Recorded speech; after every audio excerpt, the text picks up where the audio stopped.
Gonna start recording.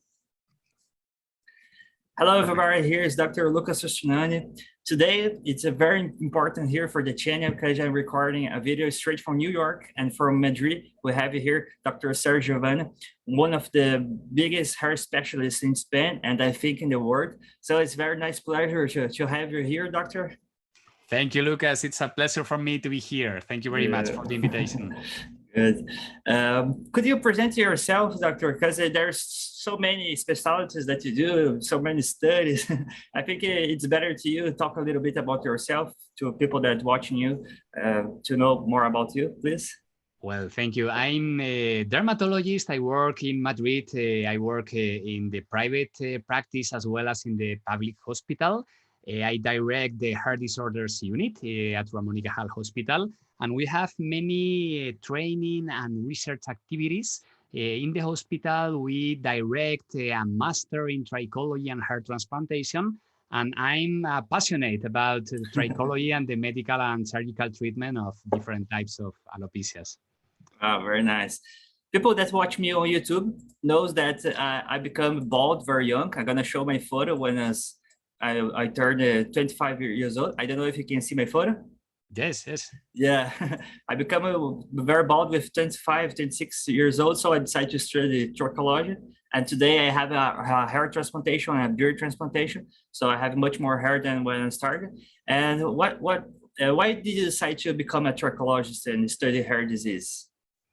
Well, this is a very good question, Lucas. I think that this field, trichology, is a very complete field. We have a medical part as well as a surgical part, and you can diagnose and treat the patient globally, and you can do several research activities.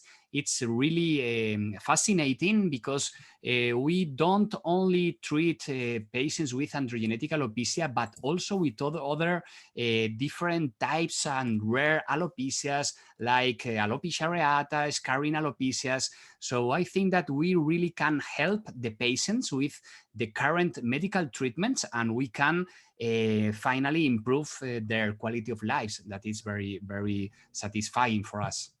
Nice, nice. And you said that you treat all the kind of hair disease, and there's any one of these that is more common in your practice that you see more on the patient androgenic alopecia or areata? Yes, probably the most frequent types of alopecia that we evaluate in our daily practice are androgenetic alopecia and also telogen effluvium, which is a really frequent nowadays because of COVID infection. Yeah. But we evaluate also other patients with alopecia areata, frontal fibrosing alopecia, which is nowadays probably the most frequent cicatricial alopecia, Wow. and other patients with lichen planopilaris, folliculitis decalvans. I usually tell my patients that there are more than 100 of different types of alopecia. So yeah. I think that it's very, very interesting, the field of trichology. Yeah, and that's funny because some people treat hair loss like it was just one disease, and it's very important to know there's hundreds of diseases that can cause hair loss. And all these diseases, there any of them that you prefer to treat that you like most for yourself in your practice? Well, I like all patients with alopecia because I think that I can help them with the medical treatment, and in some patients with the surgical treatment. But from my point of view, androgenetic alopecia is probably one of the most easy to treat alopecias nowadays because we have several very effective therapies like oral anti-androgenic drugs, oral minoxidil. We can talk about it later. And there are other types of alopecia that are really difficult to treat ones, like scarring alopecias or alopecia areata. Yeah, and for androgenetic alopecia, there is any new treatments, any new therapies that you prefer to use, like injections or oral minoxidil, like I said? Yes, Lucas, and it's amazing how we treat this kind of alopecia and the differences between countries. For example, here in Spain, we are using more and more oral minoxidil. I think that this treatment has been a game changing in the last 6 years. From the lectures from Dr. Rod Sinclair's a few years ago, we have been using more and more, and this is a really effective and safe treatment, not only for male, but also for female patients with androgenetic alopecia. We have done some studies supporting the safety of this treatment. So it has been a really emerging therapy that is very interesting in daily practice. And of course, other kind of treatments for androgenetic alopecia, especially for male patients, are oral dutasteride and injections with dutasteride. This is a very trendy treatment in Spain. In my personal view, mesotherapy with dutasteride is more effective, for example, than platelet-rich plasma. And the advantage is that we can maintain and improve patients performing only 2 to 4 sessions a year, not one session monthly like PRP. Wow. So I would highlight these 3 treatments: oral minoxidil, oral dutasteride, and mesotherapy with dutasteride. Very nice. And do you use the oral dutasteride too, or more finasteride in your practice? Well, we have changed our clinical practice, especially in male patients, in the last 6 to 8 years. And our current treatment of choice is oral dutasteride. Oral dutasteride is a 5-alpha reductase inhibitor, which is more potent, more effective, with the similar safety profile than finasteride. And in Spain, it's common to use oral dutasteride as the treatment of choice in men with androgenetic alopecia. And we have really good experience. In my Instagram account, we have really amazing pre-post images regarding the medical improvement of men with androgenetic alopecia with these therapies. Yeah, this before and after photos is so famous that I saw in the Congress here in the United States. Thank you very much. Yeah, it was very nice. And in my channel, there's a lot of people that start studying trichology and see you as a reference to keep you studying, keep you learning. And what advice could you give for these students that or medical doctors that are starting to learn about hair disorders, or medical students from the medical school? What's the advice could you give to them? Well, this is another really good question, Lucas. I would say that they have to learn from their professors. I remember when I started in this field, I learned a lot from some key opinion leaders like Dr. Antonella Tosti from Miami, Dr. Lidia Rusnica from Poland, Jerry Shapiro from New York, or some Brazilian colleagues like Rodrigo Pirmez and Leonardo Español and so on. But there are many professors, but I would say that they should learn all the different parts of trichology, not only just the medical treatment, but also it's very important, the diagnosis, the correct diagnosis, the new technique, trichoscopy. It's like a very new field in hair disorders, and every trichology should know how to diagnose a specific type of alopecia with trichoscopy. And also I would advise them to learn not only about medical treatments, but also about the surgery. I think that it's very important to offer to the patient the whole spectrum of treatments that we can offer them. And also my last advice would be that they should keep up to date always, because there are many articles that come up every day regarding new treatments for hair disorders, and it's it's very important for the patients that the doctors are really up to date in these new treatments. Yeah, very nice. Very good advice for the students.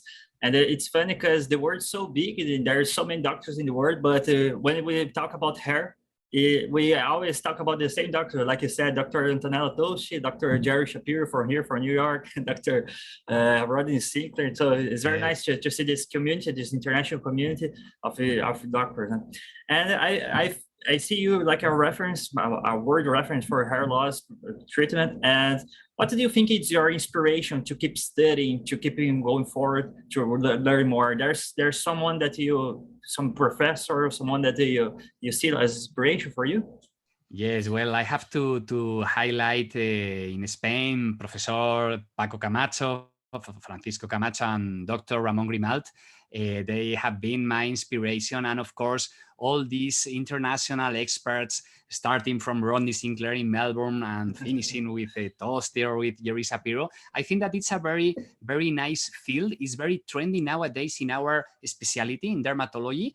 Every single resident wants to learn trichology. The courses of trichology are really crowded in every congress. I remember 3 years ago, I went to a congress in Brasilia, and the room of the Trichology Congress was crowded. Almost 2,000 dermatologists is crazy. So I think that it's a really trendy field nowadays. Yeah, when I started more than 10 years ago, I think people don't give so much attention for this field.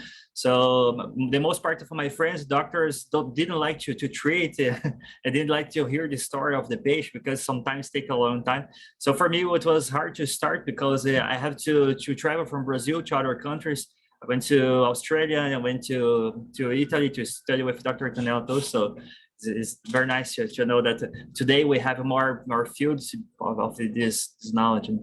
And today, what do you think is the biggest challenge for trichology? There is any treatment that you think it will be the future, or there's any very hard problem that you see in Spain or other countries? Yes, interesting question. Well, I think that we are living good times in trichology because in the last years we have seen new emerging therapies, and I think that in the next years we will see more emerging treatments for different types of alopecia. But probably the biggest challenge, in my view, for androgenetic alopecia will be regenerative medicine, the stem cell therapy. That I think that hair cloning, which is something that all patients are asking us in the consultation, will be one of the biggest challenges in the next 5 to 10 years. And on the other hand, especially in Spain, but also in other countries, I think that one of the biggest controversy is what happens with frontal fibrosis in alopecia. What is the cause of this alopecia? What is the best treatment? We have done several studies regarding this issue, but I think that is a fascinating topic, and more research is needed to elucidate these questions. Yeah, and it's interesting because it's rising the number of the frontal fibrous alopecia. So every day we see much more than the late time. So I think it's very, very important to know the cause. And do you prefer to do the clinical treatment or to do the transplant? Because I see that some doctors start to do transplant and forget to do the clinical part, and the other ones don't like transplantation. How do you deal with the both?